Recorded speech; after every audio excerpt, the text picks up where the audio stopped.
Welcome back, it's me, Lou. Okay, today is going to be a special video. We're going to talk a bit about swapping parts between McFarlane DC Multiverse action figures and just kind of coming up with like random new characters. And I have two examples right here. I did these earlier tonight. I was actually making another custom, and I'll talk about that in another video. But as a result of working on that custom, I kind of got the bug to kind of swap pieces between other figures and the leftover pieces I had from the custom I made. And then I kind of came up with these two figures right here. So previously I reviewed Future State Batman, which is this guy right here. But as you can see, there's a noticeable difference with the figure, and that's his head. So originally, Future State Batman, which we have right here, had this head previously. This is the original Future State Batman head. And if you're familiar with the character, it's actually Timothy Jace Fox, who embodies the role of Future State Batman. Future State Batman isn't Bruce Wayne. It's actually Lucius Fox's son, Timothy. And this is the original head for this figure.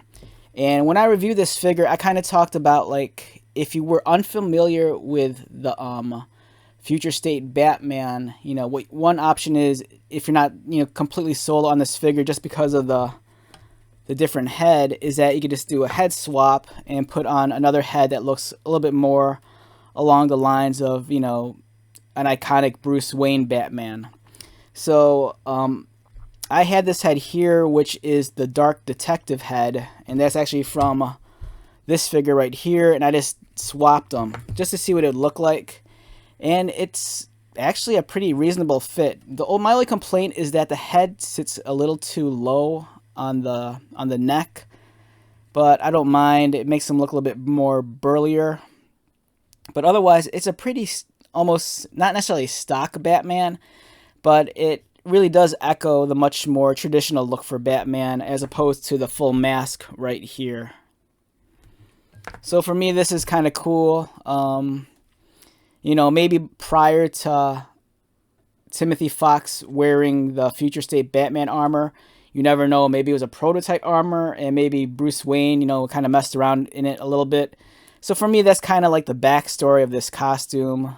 And in all honesty, like in the world of Batman action figures, he's had a very long history of having hundreds, literally hundreds of different costumes that never appeared in the comic books or never appeared in like the movies or the cartoons. You know, if you take a look at all the different Batmans produced by like Kenner and McFarlane and like Mattel and like Spin Masters especially, they have the 12-inch Batman figures, and they have so many different versions of Batman. You know, it's not strictly limited to the black and gray or the black and gray and yellow or the black and yellow. You know, they take so many different liberties of producing different versions of the Batman armor. And for me, you know, that's the backstory for this. You know, Bruce Wayne, much like Iron Man, has multiple armors. And, you know, maybe this is a much more like urban, like warfare kind of like armor. It's more suited up for like dire situations. It has bulkier armor pieces to withstand heavy fire. You know, the chest here could take blunt trauma, and same with the shoulder pieces. His legs are well guarded. So for me, this is kind of like Batman's last resort. You know, if Gotham is really under siege and he needs to take it on, this is the way to go. So for me, you know, just by doing the simple head swap, it's no longer Future State Batman. You know, this becomes a completely different character, and I'm cool with that. And then we're going to come to this guy right here. So the Future State head, if you've seen the Future State Batman, it's really different in the sense that the mask completely covers the head of the, you know, character wearing it. You know, it no longer has the opening for the mouth. It's just completely covered up. You know, think Batman Beyond, think Red Hood. You know, those characters wear helmets or masks that envelop their whole face. You know, that's the look that the Future State Batman has. So I figured, you know, what the hell, let's put it onto the Dark Detective body and see what it'll look like. But if you notice, this is not the Dark Detective's coat. So this coat is from the McFarlane Grifter action figure. And there's a reason why he's wearing Grifter's coat, and we'll talk about that in another video because that kind of talks a little bit more about that custom I've been wanting to make. So for me, this is a very unique looking Batman, and it really it kind of resembles the Red Hood figure. So if you look at, there's a lot of similarities here between this and the Red Hood, especially modern day Red Hood. If you're familiar with Red Hood is actually Jason Todd, the second Robin. He wears like a helmet that's completely red, hence the Red Hood name. He wears a short leather jacket, much like this one, but his is brown leather. And he has generally, I think, a black bodysuit underneath. He wears a belt with 2 holsters and generally pants, I believe knee pads and armored boots. So for me, this is kind of like almost like a weird take on the Red Hood character, but it's Batman.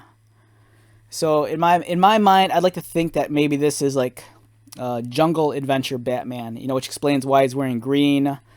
He has like the olive green slacks with the body armor. He has the green leather vest and the body armor underneath.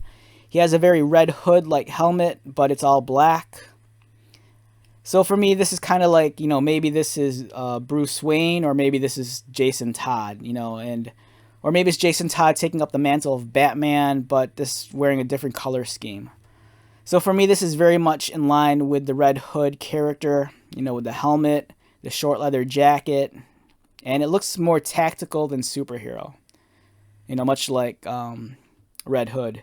And this guy even has 2 trigger fingers, and right now I just have to like dig through my parts bin and find, a matching pair of pistols or revolvers that I could give this guy.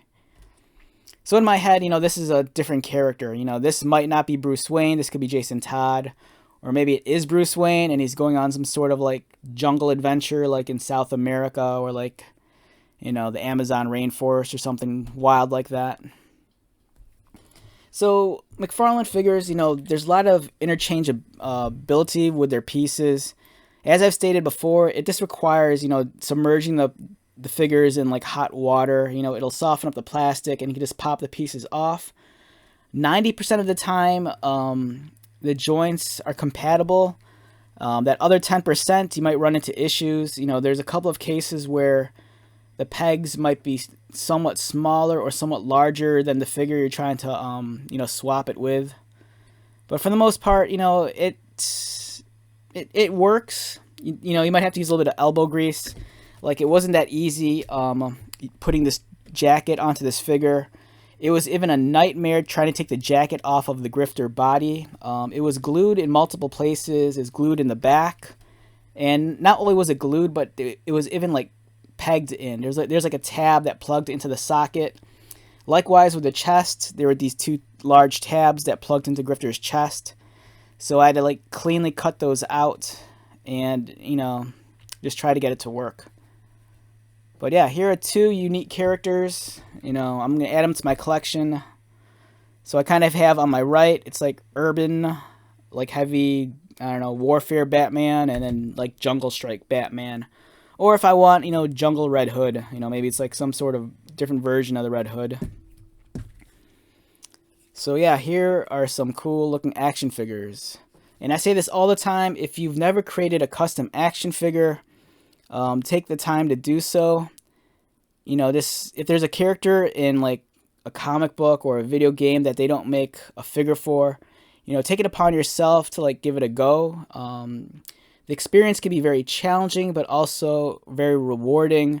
It gives you the opportunity to create something that's your own, and it gives you the opportunity to create something that you might not be able to find even at retail. So it's a fun thing. I've been doing it since I was a kid, and I enjoy it a lot. All right, so let's wrap this video up. Once again, my name is Lou. If you are new to my channel, welcome. If you are a returning subscriber viewer, thank you so much for your continued support. So until the next video, be safe, take care of yourself, buy lots of toys, and most importantly, be happy. And I'll see you at the next one. All right, later.